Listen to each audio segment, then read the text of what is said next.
ایک ہے نماز ہم پڑھ لیتے ہیں، آپ نے سارا پڑھ لیا، سارا تعدیل ارکان بھی کر لی، لیکن اگر آپ کا اللہ کے ساتھ ڈائریکٹ کمیونین اور ڈائریکٹ کمیونیکیشن قائم نہیں ہوا تو نماز، جس کو کہ کہا گیا کہ الصلاۃ معراج المومنین، جو قرب حضور کو حاصل ہوا معراج میں، وہ ایک بندہ مومن دنیا میں رہتے ہوئے حاصل کر سکتا ہے نماز میں، اگر اس کی روح جو ہے واقعتاً ہم کا نام ہو رہی ہو الحمدللہ رب العالمین الرحمن الرحیم مالک یوم الدین اہدنا الصراط المستقیم ایاک نعبد و اگر ہم واقعتاً ایسے کہہ رہے ہوں کہ ہمیں احساس ہو کہ ہم اللہ کے حضور میں حاضر ہیں اور عرض کر رہے ہیں، سجدہ کریں تو حدیث میں آتا ہے کہ ایسے محسوس ہو کہ گویا کہ میں نے اپنا سر اللہ کے قدموں میں رکھ دیا ہے، یہ ہے نماز۔ اب جو گفتگو ہو رہی ہے یہ ہم کلامی ہے، الصلاۃ معراج المومنین، اہل ایمان کے حق میں یہ نماز جو ہے یہ معراج کے درجے میں، لیکن یہ نماز کیسے نصیب ہوگی اگر روح سوئی ہوئی ہے، دبی ہوئی ہے، پسی ہوئی ہے، مزمحل ہے یا مردہ ہے؟ یہ نماز کیسے حاصل ہوگی؟ چاہے آپ پانچوں وقت کی نماز پڑھ رہے ہوں، چاہے آپ نے ہیبٹ بنا لیا ہو نماز کو، چاہے خوش بھی ہو گیا ہو، لیکن یہ کہ جب تک وہ روح بیدار نہ ہو،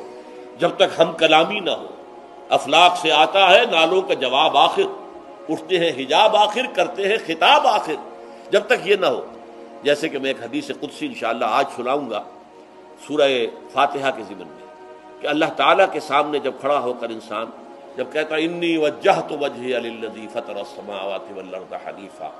دائیں بائیں سے بالکل اپنا تعلق کاٹ کر میں نے اپنا رخ کر لیا ہے اس اللہ کی طرف جس نے آسمانوں اور زمین کو پیدا کیا۔ اب یہ توجہ وجہ تو اگر یہ تو ہے چہرہ تو ہم نے کر دیا خانہ کعبہ کی طرف، اندر سے ہماری روح متوجہ نہیں ہوئی، وہ سوئی پڑی، اسے پتہ ہی کچھ نہیں کہ کیا ہو رہا ہے، تو اس صورت میں وہ کیا ہے؟ ظاہری بات تو پوری ہو گئی، نماز کا ثواب ہو جائے گا، فرض کی ادائیگی کا ثواب مل جائے گا، لیکن وہ اصل نماز تو حاصل نہیں ہوئی۔ یہ ہے وہ بات کہ وَإِذَا سَأَلَكَ عِبَادِي عَنِّي فَإِنِّي قَرِيبٌ، اے نبی جب میرے بندوں کی روحیں بیدار ہو جائیں، توانا ہو جائیں، حیات تازہ سے وہ ہم کنار ہو جائیں، اور پھر وہ میرے بارے میں پوچھیں، وہ میرا تقرب حاصل کرنا چاہتے ہیں، تو آپ سے پوچھیں تو کہیے میں قریب ہی ہوں۔ اجیب دعوت الداع اذا دعان، یہ ہے وہ دعا، میں ہر پکارنے والے کی پکار، ہر دعا کرنے والے کی دعا کو سنتا ہوں، قبول کرتا ہوں، جواب دیتا ہوں جہاں کہیں بھی مجھے پکارے۔ اذا دعان،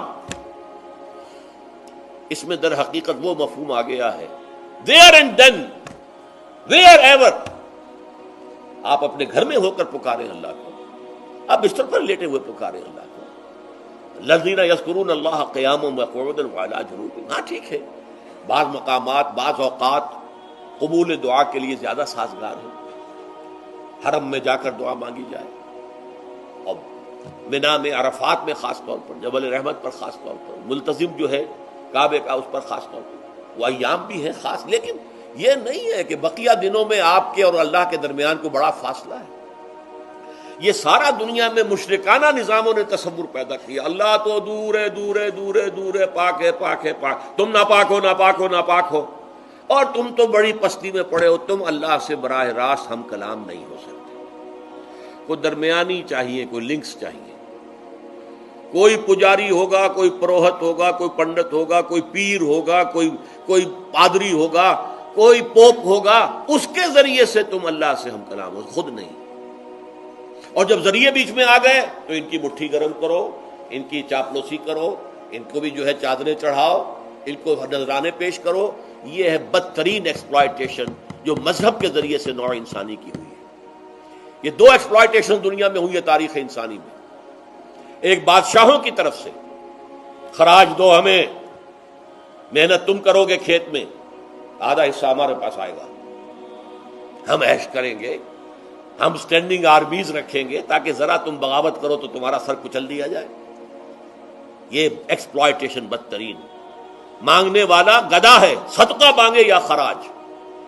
دوسری طرف ہم بادشاہ ہیں، ہم چندر بنسی سورج بنسی خاندان ہیں، ہم راجپوت ہیں، حکومت کرنا ہمارا حق ہے، اور یہ پنڈت پروہت جو ہے وہ بھی کہیں گے کہ ٹھیک ہے، نصف لی و نصف لک وہذا قوم جاہلون، یہ عوام جو ہے ان کا خون چوسو، ہمیں یہ نذرانے پیش کریں، بتوں کو آ کے چڑھاوے چڑھائیں اور تمہیں خراج دیں اور ٹیکس دیں۔ They are to be exploited, exploit ہو رہا۔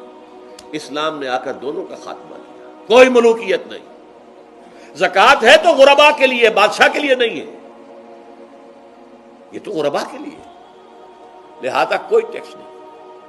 نمبر 2، اللہ سے ہم کلام ہونے کے لیے کسی دربان، کسی جو ہے پہرے دار کی مٹھی گرم کرنے کی ضرورت نہیں، جب چاہو ہم کلام ہو جاؤ۔ دل کے آئینے میں ہے تصویر یار، جب ذرا گردن جھکائی دیکھ لی۔ یہ تو تم ہماری طرف متوجہ نہیں ہوتے، ہم تو ہر وقت کہتے ہیں، ہر شب کو آخری لمحات جو ہیں، آخری جو گھنٹے ہیں رات کے، سمائے دنیا تک ہم نزول فرما لیتے ہیں تمہارے لیے، اور پکارنے والا پکارتا ہے، حل من مستغفر فاغفر لہ، ہے کوئی استغفار کرنے والا کہ میں اسے بخش دوں؟ حل من سائل فاعطیہ، ہے کوئی مانگنے والا کہ میں اسے عطا کروں؟ تم ہی سوئے رہتے ہو، الٹا غفیر رہتے ہو، تمہیں ہماری طرف توجہ نہیں ہے۔ اگر ہماری طرف متوجہ ہو جاؤ تو جیسے کہ اقبال نے کہا کہ میرے لیے یہ دربان جو ہے، پیران کلیسا کو کلیسا سے اٹھا دو، کیوں خالق و مخلوق میں حائل رہے پردے،